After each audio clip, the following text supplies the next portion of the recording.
Hello. So, నేనిచ్చేటువంటి ఒక సలహా ఏంటి అంటే, ముఖ్యంగా ఈ మొబైల్ ఫోన్ గురించి. సో, నేటి సమాజంలో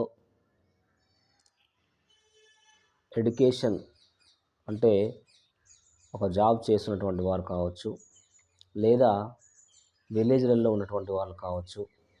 సో, ముఖ్యంగా ఫ్యామిలీస్‌లో ఉన్నటువంటి సో, పిల్లలకు సంబంధించి తల్లిదండ్రులు ఎవరైనా సరే, తండ్రి కావచ్చు, తల్లి కావచ్చు. పిల్లలు పక్కదారి పడుతున్నారు అంటే పిల్లలు చెప్పిన మాట వినట్లేరు అంటే, అది ఏదేమైనప్పటికీ కూడా తల్లిదండ్రుల యొక్క బాధ్యతే ఉంటుంది.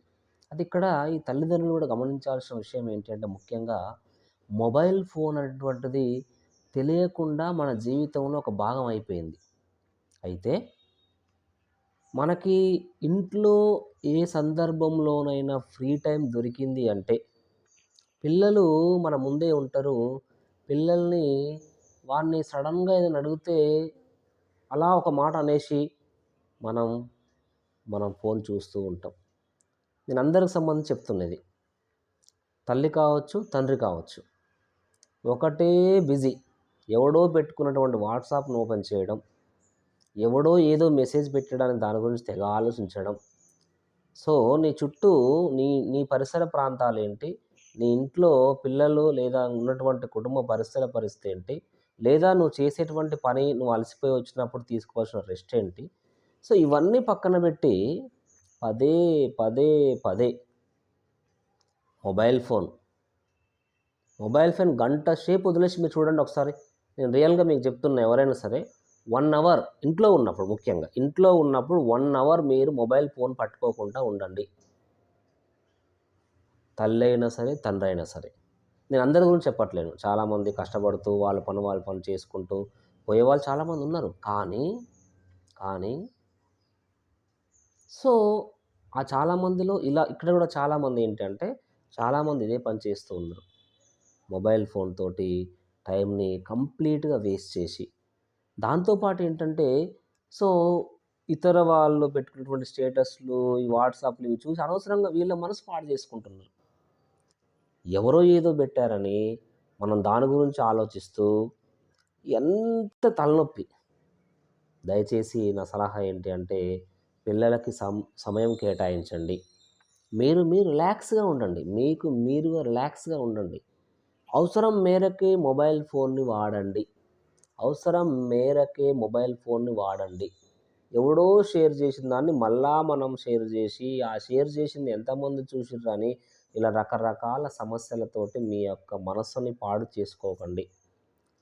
ముఖ్యంగా పిల్లలున్నటువంటి ఇంట్లో చిన్న పిల్లలు అంటే అప్ టు 10థ్ క్లాస్ వరకు కావచ్చు, ఇంటర్మీడియేట్ కూడా కావచ్చు. సో, వాళ్ళకి సమయాన్ని కేటాయించాలి అంటే తండ్రి కావచ్చు, తల్లి కావచ్చు. సో, మొబైల్ ఫోన్‌ని అవసరం మేరకు వాడుకోండి కాదనట్లేదు. అందరూ అవసరాలుంటాయి కొన్ని. కానీ అది తెలుసు మీకందరికీ అదొక పెద్ద సముద్రం. Either Facebook are YouTube. ఇంకా కొన్ని కొన్ని ఉంటాయట్టుంది. ఒత్తుతా ఉంటే వస్తూనే ఉంటాయి. కాబట్టి మీ టైం వేస్ట్ చేసుకోకండి. సో, అమూల్యమైనటువంటి సమయాన్ని అనవసరమైనటువంటి విషయాలకి సో, వేస్ట్ చేసుకోకుండా నేను పరిశీలిస్తున్నా చాలామంది తెలవక అటు విలేజ్ బ్యాక్‌గ్రౌండ్ కావచ్చు, టౌన్‌లో ఉన్నటువంటి కావచ్చు, సమయం ఉన్న సందర్భంలో ప్రతిసారి సెల్ ఫోన్ ఓపెన్ చేయడం, పనికిరాని అన్ని చూస్తూ పిల్లల్ని పట్టించుకోకపోవడం, అలానే కొన్ని కొన్ని సందర్భాలలో అవసరమైన పనులను వదిలేసి అలా టైం వేస్ట్ చేసిన సందర్భాలు చాలా ఉన్నాయి. దయచేసి అవసరం మేరకు మొబైల్ ఫోన్‌ని వాడుకోండి. అనవసరంగా సమయాన్ని వృధా చేయకండి. ముఖ్యంగా పిల్లల విషయంలో ఇది చాలా ముఖ్యం. పిల్లలు కూడా మనల్ని వాళ్ళు చూస్తూ ఉంటారు. మీరు చూశాక మేమెందుకు చూడొద్దన్నటువంటి ఒక ఆలోచన పిల్లవానికి ఏర్పడుతుంది. ఎందుకంటే వాడు చిన్నోడు గదా! వానికేం తెలవదు గదా! అనుకో ఆనందం అది. 35 అంటే ఒక 30 ఇయర్స్ దాటినటువంటి మనమే ఇలా చేస్తున్నప్పుడు పిల్లలు చూడడం అనేటువంటిది సహజం. కాబట్టి మనం కంట్రోల్‌లో ఉంటే పిల్లలు ఆటోమేటిక్‌గా దానికి దూరంగా ఉండే అవకాశం ఉంటుంది. కాబట్టి తల్లిదండ్రులు దయచేసి మొబైల్ ఫోన్‌ని అవసరం మేరకే వాడండి. అనవసరమైన టైంని వేస్ట్ చేయకుండా పిల్లల మీద మీ యొక్క టైం కేటాయిస్తూ, ఫ్యామిలీ గురించి టైం కేటాయిస్తూ, సో, మీ యొక్క ఫ్యామిలీని సో, వీలైనంత విధంగా సో, ఏదైతే కావాలో దానికి సంబంధించి సో, చర్చలు జరుపుతూ పిల్లలకి మంచి గైడెన్స్ ఇవ్వాలి. పిల్లల ముందు మీరు ఒక మంచి తల్లిదండ్రులుగా ఉండాలని కోరుతూ మీ మిత్రుడు రమేష్. Thank you.